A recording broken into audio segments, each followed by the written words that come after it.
বন্ধুরা, নির্বাচনের ঢাকের কাঠি পড়ার আগেই বাংলার রাজনীতিতে শুরু হয়েছে এক তীব্র উত্তেজনা। তো চলুন আজকে সেই তীব্র উত্তেজনাটা কি সেটা নিয়ে আলোচনা করব। সেটা হচ্ছে ভোটার তালিকা। নির্বাচন কমিশন শুরু করেছে এক বিশেষ প্রক্রিয়া এসআইআর, যার অর্থ হচ্ছে special intensive revision.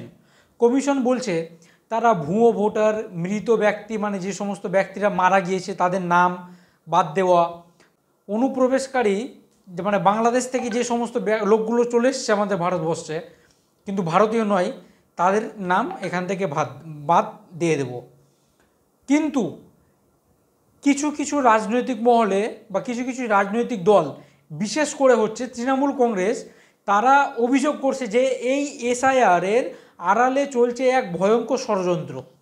Lakh lakh প্রাকৃতিক ভোটারের নাম বাদ দেওয়ার চেষ্টা চলছে এবং তৃণমূল এটার নাম দিয়েছে যে সাইলেন্ট রিঙ্গিং। কিন্তু প্রশ্ন হলো, আসলে কি সত্যি নির্বাচন কমিশন এই এসআইআরটাকে গণতান্ত্রিক প্রক্রিয়ায় করবে, নাকি এর পিছনে লুকিয়ে আছে ভোট ব্যাংকের এক গোপন রহস্য? আজ আমরা সেটাই নিয়ে বিশ্লেষণ করব। প্রথমেই এসআইআর অর্থাৎ হচ্ছে স্পেশাল ইন্টেন্সিভ রিভিশন।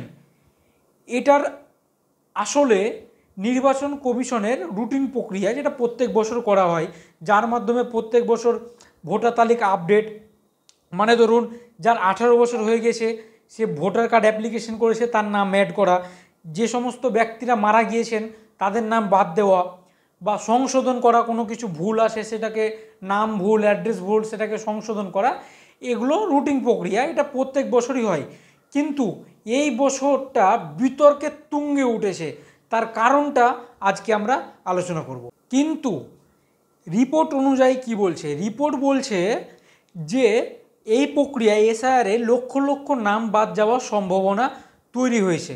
রাজনৈতিকভাবে বিজেপি বলছে যে তৃণমূল সরকার দীর্ঘদিন ধরে ভুয়ো ভোটার তৈরি করে রেখেছে এবং সেই দুর্নীতির পদ্মা ফাঁস হচ্ছে। অন্যদিকে তৃণমূলের অভিযোগ, যে সমস্ত মানুষরা সরকারি সুযোগ সুবিধা ভোগ করছে তাদের নাম নির্বাচন কমিশন বাদ দিতে চাইছে, বাদ দিয়ে বিজেপির সুবিধা করে দিতে চাইছে, যেটা 2026 সালে বিজেপি বাংলায় ক্ষমতায় আসতে পারে। এবং বিএলও মানে হচ্ছে বুথ লেভেল অফিসার, তাদেরকে নিয়ে একটা বিতর্ক উঠছে। যে কী বিতর্ক উঠছে? তাদের নিয়ে অভিযোগ উঠছে যে কোনো বিএলওকে প্রভাবিত করার চেষ্টা হচ্ছে যাতে তারা নিয়ম ভঙ্গ করে নাম বাদ দিতে পারে। এখানেই প্রশ্ন ওঠে, নির্বাচন কমিশন কি সত্যি কোনো একটা রাজনৈতিক দলকে জেতানোর জন্যে এসব কাজ করছে? এই তালিকা সংশোধনের প্রক্রিয়ায় কি তারা গণতান্ত্রিক প্রক্রিয়া এবং স্বচ্ছভাবে তারা কি কাজ করবে? দেখুন, যে কোনো ভোটের আগে, সেটা লোকসভা ভোট হোক বা বিধানসভা হোক, পঞ্চায়েত ভোট হোক, যে কোনো নির্বাচনের আগে ভোটার তালিকা হলো মূল অস্ত্র। এবং সেই অস্ত্র যখন সেই অস্ত্রকে নিয়ে এখন ক্ষমতার রাজনীতি করা হচ্ছে, পাওয়ারের পলিটিক্স করা হচ্ছে। যখন তৃণমূল বলছে যে সাইলেন্ট রিঙ্গিংয়ের অভিযোগ করছে, তাদের মূল চিন্তা হচ্ছে যেটা হচ্ছে সংখ্যালঘু বা নির্দিষ্ট অংশের নাম বাদ। তাদের তৃণমূল যেটা ভাবছে যে তালিকা থেকে নির্দিষ্টভাবে দরিদ্র বা সংখ্যালঘু এলাকার ভোটারদের নাম টার্গেট করে বাদ দেওয়া হতে পারে। সেকেন্ডলি হচ্ছে যে প্রকৃত যারা ভোটার নাম বাদ যাবে, তবে তারা সরাসরি মানুষের ভোটাধিকার, যে একটা অধিকার, যে কনস্টিটিউশন সংবিধান অধিকার দিয়েছে, সেটা ছিনিয়ে নেওয়ার চেষ্টা করছে। অন্যদিকে বিজেপি কি বলছে? বিজেপি বলছে এই নাম বাদ পড়া নামগুলো হলো ভুয়ো ভোটার, মানে তারা বাংলাদেশ থেকে এসছে এবং যারা এতদিন বিরোধী দলের ভোট চুরি করছিল।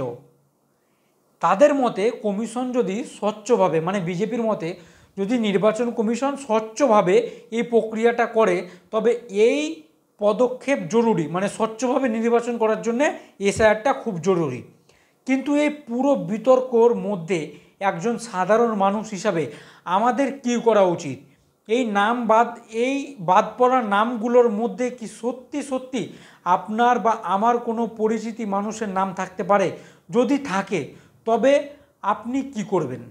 দেখুন, রাজনৈতিক মতবিরোধ থাকতে পারে এবং এছাড়া নিয়ে আমরা রাজনৈতিকভাবে এটাকে বিতর্ক করতেই পারি, কিন্তু একজন সাধারণ মানুষ হিসাবে এখন আমাদের গুরুত্বপূর্ণ জিনিসটা হলো যে আমার নিজের ভোট কি আদৌ সুরক্ষিত আছে না নেই।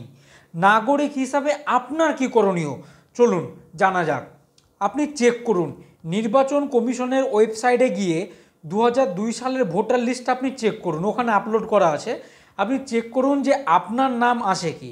আপনি যদি 2002 সালের পরে জন্মগ্রহণ করে থাকেন তাহলে স্বাভাবিকভাবে থাকবে না, সেই ক্ষেত্রে আপনার মা বাবা ঠাকুরদা ঠাকুমার কারো নাম আসে কি সেটা আপনি চেক করুন। এবং এটা দেখুন যে যদি দেখেন যে আপনার নাম বা আপনার পরিবারের কারো নাম ভুলক্রমে বাদ গিয়েছে, তবে সঙ্গে সঙ্গে কমিশনকে এটা জানান, এটা আপনার অধিকার। এবং গণতন্ত্র প্রক্রিয়া মানে হচ্ছে ভোটদানের প্রক্রিয়া হচ্ছে মানুষের অধিকার। আর সেই ভোটের অধিকার নিয়ে যখন কোনো বিতর্ক ওঠে, আমি মনে করি আমাদের চুপ থাকা উচিত না, আমাদের আওয়াজ ওঠানো উচিত।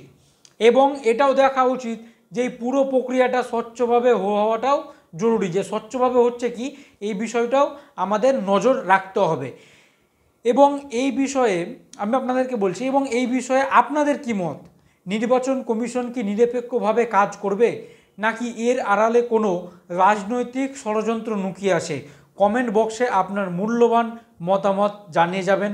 এবং যদি ভিডিওটা ভালো লাগে তাহলে অবশ্যই একটা লাইক করবেন এবং সকলকে শেয়ার করে দিবেন, যাতে তারা আসল জিনিসটা এসআইআর সম্পর্কে জানতে পারে। সকলে ভালো থাকবেন, সুস্থ থাকবেন।